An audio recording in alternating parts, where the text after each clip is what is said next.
With us on our NASCAR Zoomcast, we have Dave Moody from MRN Radio, Dustin Long from NBC Sports, Steve Sweitzer from the Lasco Press. I'm Roy Akers.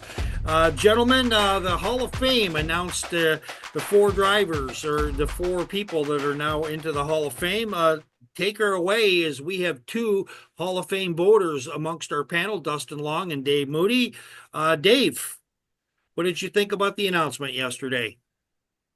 Well, the good part about it, Roy, is that there were no wrong answers, right? If you took any of the nominees and announced that they were going into the Hall of Fame, there would be little or no argument able to be made. With that said, and Dustin, I think will probably echo this, it was a brutally difficult decision to make. We probably had more discussion, more debate among the 40 or 50 people in that room than we've ever had before. There are no wrong answers, but there are some that are better than others, or at least there are some whose time has come before others. And coming to that decision was really difficult yesterday. Yeah, it was really interesting because I had been a voter for the first six classes, and then they had a rotation, and so they moved me off and had some others move on, and so this was my first time back. This is my first time with only the three people getting in as opposed to five. So the discussion. It was interesting to be a part of it and see it. And people were telling me, like Dave was saying, there was more discussion this year than had been in recent years. And then again, obviously, you think back to what a couple years ago, Jimmy Johnson, Chad Canals. I'm assuming, Dave, that there probably wasn't as much of a discussion, and I hope that the meal was really good for everybody to come down there for, because that was almost kind of a slam dunk. Obviously, other things to be decided. So yeah, it was to me it was fascinating just to be back in the room and hear the discussion and see where different things went. And the room is always fascinating. The temperature changes. There's always something that you don't quite expect. I was caught off guard by something, partly because I hadn't been in the room in recent years, and so some of the discussions kind of caught me off guard a little bit. But it was really interesting. I'm glad to be a part of it again, and look forward to being a part of it again next year, and looking at what the discussion is next year. Steve? I don't have a vote, so I'm going to defer to the two experts here, get some more of their comments. Guys, I'd love to hear who you think would be your top pick for 2027. Well, Well, that all depends on who's on the ballot. We're going to have new people on the ballot. Kevin Harvick, I expect, will be on the ballot next year as he comes into his first year of eligibility. Right off the top of my head, I have a very difficult time thinking of any reason why I wouldn't vote for Kevin Harvick. But the fun part about it is we don't know for sure who that nominating committee is going to hand us, and only the names on the list that comes down from the nominating committee get discussed because they're the only ones eligible. So, Kevin Harvick, let's kind of maybe pencil him in as the early favorite, but we'll see. yeah, and the interesting thing too is, like what Dave says, it depends on who's available, and obviously the expectation Kevin Harvick would be, and if so, you would suspect that Kevin Harvick would be a very good candidate to be a first ballot inductee. Harry Gant was third in the voting last year in the modern era and got in this year. Jeff Burton was third in the modern era balloting this year. It doesn't necessarily mean he gets in next year, but that means that there seems to be more of a pathway toward that. And again, it depends on who is nominated and what the temperature of the room is. And sometimes it changes year to year. Just because something happened one way doesn't mean that the room's going to do the same thing or follow that guideline the next year. And sometimes the room goes in a different direction. So it'll be interesting to see. There's no guarantees, and that's what makes it fun. I mean, look, there's never been anybody that was a 100% unanimous selection, and that's even the first class. There was nobody a unanimous selection. So you just never know what's going to happen in the room. At the NASCAR Hall of Fame, our fans bring enough energy to power a nation. Junior nation, that is. Feel the passion and thrill of racing with stories and artifacts from the legends who shaped the sport. With over 850 artifacts and 50 interactive exhibits that span generations, everyone will find something for the scrapbook. Visit the NASCAR Hall of Fame in Charlotte for the ultimate fan zone experience. NASCAR Hall of Fame, this is our sport. This is our house. Quick minute bullet point with the four that did get in. Humpy Wheeler. Anybody have a great story or the slam dunk reason why they're in the Hall of Fame? I'll defer to Didn't Dave on think that one. outside the box. Yeah. Humpy didn't think outside the box. He never even knew there was a box. But there was nothing that was too far out. There was nothing too good for the fan experience. A lot of us remember, for whatever the reasons, the day that they pulled the gigantic switch to turn the lights on around Charlotte Motor Speedway, and the fireworks went off and the sparks went flying and Bruton Smith's hair went up in flames. That wasn't part of the script, but I think, to a certain degree, we all kind of enjoyed it because it was unplanned. But Humpy was and is one of the great minds of our sport. He understood what the people wanted. He understood the old saying, no race fans, no race. And he catered to fans in an era, when he started, the fan experience was a splintery board to sit on, a cold hot dog, and a warm beer at halfway, and that's about it. And he took that experience and went far, far beyond what had ever been done before. All right, Kurt Busch. Well, Kurt's a piece of work, isn't he, D-Lo? I mean, Yeah. with Kurt, you have the numbers, which are outstanding, and then you have the times where he might not have been miscongeniality, and you have to add all that up. And Dustin, you can speak to that. Everybody did their own math in that room. Yeah, I mean, the way I looked at it is, yes, look, the numbers are impressive. He was a champion. Champions have gotten in, and deservedly, what he did on the track deserves so. Off the track, certainly had his stumbles and missteps and issues, and that's kind of a kind way of putting things. The way I looked at it is, and I voted for Kurt, is if I was going to judge Kurt on what he did off the track, and that was going to take away, I would not vote for him for that reason, then I have to think, did I look at the off-track behavior or antics by any of the others that I voted for previously? Or am I going to use off-track as a key element, and I need to dig further into some of the backgrounds of some of these drivers, some of these people moving forward? If it was something that it was going to be a consistent thing that I'm going to base it off of, then, and if I was going to keep Kurt out for it, then I need to be consistent, and that's going to be how I had to judge. I've kind of always looked at the on-track performance of the driver, mechanic, or car owner, or something like that, and not as much on the off-track. Now, again, I think for Jeff Burton, and he was my other one that I voted for. Some of the things that he's done since he's left the sport as a driver is very important, because safety's played a significant role, and he's played a key role in keeping these drivers safe, so that fans get to see their favorite drivers each week instead of seeing them hurt or even worse. And I think that's an important element, and that was one of the reasons why I voted for Jeff.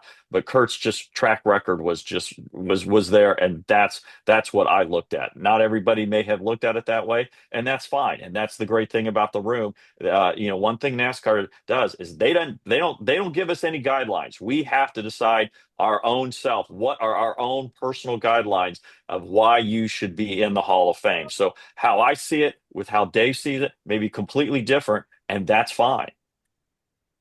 I find that very interesting. That's one of the most interesting things I think has been said about the Hall of Fame conversation. There is no rubric. There is no metric. You just went about it. I would like to make a comment about what Dave said on Humpy. While I love the veterans salute that they do now at the 600, I'm old enough to remember, and I sat in the grandstand a few times and watched some of Humpy's shows with firing people out of cannons and wrecking school buses and all of the other stuff that he came up with. He was quite the promoter. At the NASCAR Hall of Fame, our fans bring enough energy to power a nation. Junior nation, that is. Feel the passion and thrill of racing with stories and artifacts from the legends who shaped the sport. With over 850 artifacts and 50 interactive exhibits that span generations, everyone will find something for the scrapbook. Visit the NASCAR Hall of Fame in Charlotte for the ultimate fan-zone experience. NASCAR Hall of Fame, this is our sport. This is our house. Well, fellas, we talked about Humpy Wheeler and Kurt Busch. Harry Gant is, to me, he's one of the most interesting people in NASCAR history. He made the show at age 39, stayed around a long time. He was beloved by everybody. You guys must have some stories or some great reasons why he's in the Hall of Fame. Dave? Well, you got to be pretty good when 3 nicknames won't do, right? He was Handsome Harry, he was the Skull Bandit, he was Mr. September, and now he's NASCAR Hall of Famer Harry Gant. Most people don't even inherit 1 nickname over the course of their career. He now has 4. He was a man of the people. Right, he'd be driving a stock car at North Wilkesboro or Charlotte or Daytona on Sunday, and Monday afternoon he's carrying 3 packs of shingles on his shoulder up a ladder, putting a roof on his neighbor's house. He was a common man. He was immensely talented behind the wheel of a race car, and he had a connection with race fans that very few enjoy. We saw my buddy Alex Hayden talked about this during the meeting, and I don't think anybody would mind if I shared this one, but there was a woman, probably 30 years old, 32 maybe, walking up and down in front of the grandstands at the All-Star race this weekend with a big signboard that said, "Please vote Harry Gant into the Hall of Fame." And as she's walking up and down in front of the stands, people are all standing and cheering and throwing their hats in the air. She wasn't old enough to have ever seen Harry Gant race. But I think that sums up the way people kind of feel about him. Dustin? I think Dave describes it perfectly. And again, it goes back to what I say is I think everybody looks at has their own different guidelines of what's important in making their selections. Like I said, I voted for Kurt Busch and Jeff Burton in the modern era. I did not vote for Harry Gant. I looked at the numbers and I looked at some of the performance. Again, I don't want to take away, was 18 wins and Mr. September winning 4 in a row is a fantastic feat. So, I mean, certainly well deserving. But I looked at other things. But the idea of him being the people's champion in a way, and the impact that he's made in other ways that other voters had greater breadth and experience with, I think was an important thing, and there was a thing that drew him, gave him the opportunity to get in the Hall of Fame. Obviously, momentum was building from last year when he was 3rd in voting, just missed out.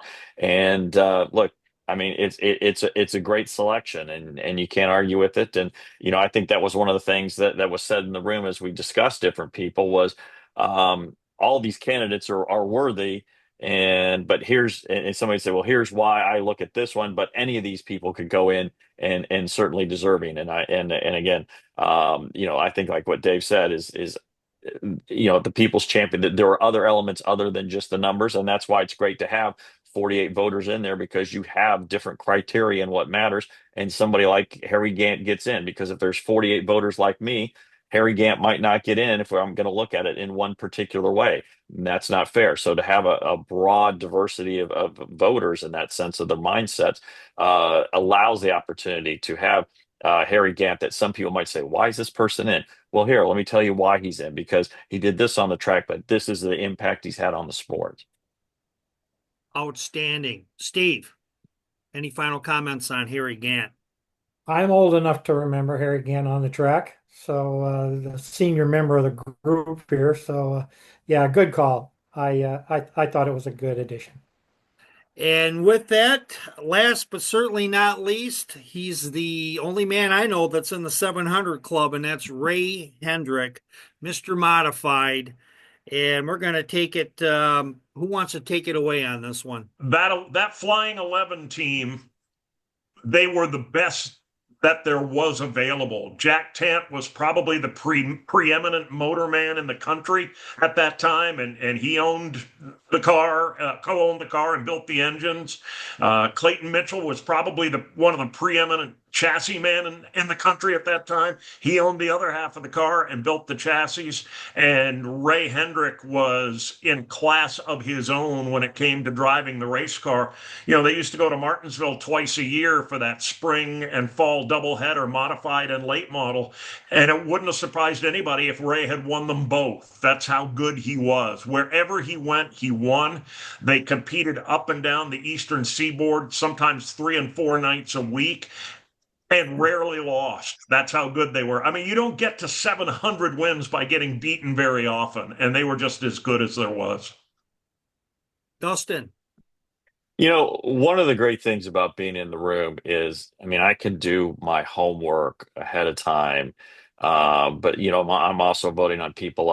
Yes, I did see a Harry Gant race as a youth, but never covered him. I never saw Ray Hendrick race, and the Pioneer Group. Those are people I've not seen firsthand, so I can do my homework on it. But I think what is as valuable as hearing what people say in the room and the discussions that take place. I voted for Jake Elder for the Pioneer bout, so I didn't vote for Ray. But Ray is certainly worthy, and it's hard to argue the 700s and how this was, the guy that when he came to your track, you were racing for second place, most of the time, and just to kind of understand. And look, I'd heard a little bit about Ray and knew how important he was to Virginia racing, and just how dominant he had been. And so, look, another worthy selection, and it's good, like I said, for me to kind of hear some of these stories as I'm deciding on voting and where I'm going to cast my ballot. It didn't persuade me in this case, but there have been times where in the room I've heard discussion and I've changed one of the ones that I was going to vote for, and that's it. That, like I said, I can do my homework. But hearing what others like Dave and the others in the room say and their experiences and their knowledge and expertise is very helpful. And so I feel like that's one of the great things about being in the room is the healthy, open discussion on individuals. Steve, you have any final comments on Ray Hendrick? Yeah, I'll just add a little trivia to the what's already been said. A lot of fans might associate Ray Hendrick, of course, with Rick Hendrick from Hendrick Motorsports. They are not related, but Rick Hendrick worked for Ray Hendrick early in his as he was getting involved in the world of stock car racing. And there you have it. As we wrap it up, just a couple final things. I really like what Dustin said. I like what everybody said, that basically there is no rubric, that you can bring your own expectations that are in there. But I still think it's framed because, Dustin, I think it's fair to say that you listened to Dave and some other people in the room that had seen, Harry Gant or covered him or with Ray Hendrick. And so you like hearing these things. And so to me, I thought that was very important that people have an open mind, and NASCAR hasn't said, well, this is this, this is sliced how it's got to be sliced. And I like how that's not the case. I think that's refreshing. Any comments on that? I mean, like I said, it's a great experience. Obviously there needs to be the privacy. Not a whole lot gets out because so you can have those open, frank, and honest discussions. And look, I wish I could bring every fan in and they could be a part of it to see it, but if you did that, obviously you wouldn't have as probably forthright discussions. And I think that's one of the neat things about the room and the individuals, and everybody understands that. And that's one of the things, I'm sure probably for you too, Dave, is it's one of the things that makes that experience among many so special, is just being in the room and having the discussions with, some of those people that are in that room. It's a cool room to be in. There's no question about that. And there are, when Richard Petty stands up and grabs the microphone and gives his opinion on somebody, people tend to listen. The same thing happens, when Buddy Parrott has an idea, when Jim France has an idea, whoever. There are a lot of really smart people with a lot of history in that room, and when they speak, we listen. Well, that is outstanding. Steve, you have a question that you'd like to address to Dustin or Dave? No, I do want to say, Dave and Dustin, we really appreciate you sitting in today and sharing your comments about that process. I think it means a lot to the fans to maybe get a glimpse of what it's like inside that room. And I think both your comments were excellent and appropriate. Thanks. One Thank you. final very short question and answer. Are they still rotating the Hall of Fame voters, or are you guys in it till you're not? Well, I was rotated back in, so it's a Oh, change now. And now, Dave, you've been on it from the beginning, if I'm not mistaken, right? You're one of the Actually, I came originals. in. I Oh no, came in. I you. think year 4 after Oh, that's David right. Cool passed away. Okay. Um, I don't even, Roy. I don't ask because I'm afraid somebody will do the math and say he's been in here too long. Let's get some fresh blood. So as long as they keep inviting me, I'm not going to worry about the criteria. I'm just going to show up. well, thank you so much. It's a wealth of knowledge. So, everybody out there, Steve Sweitzer, he's our NASCAR insider. Dustin Long from NBC Sports and Hall of Fame voter, who informed us today on his selections in the process that he can do. And also, Dave Moody, turn one, Dave Moody from MRN Radio. Love listening to these guys every week and love listening to them when you're in the press box and they rotate between the network and you guys. And it's just a real pleasure. And of course, you're a Hall of Fame voter as well. Well, for everybody out there, we want to thank you for checking out our NASCAR podcast from the Skyview Motorsports desk. We're going to be having a new name, right, Steve? That's coming up there that we're going to kind of put down right in the middle. And we do hope that you guys will join us somewhere down the road more sooner than later. But we've taken up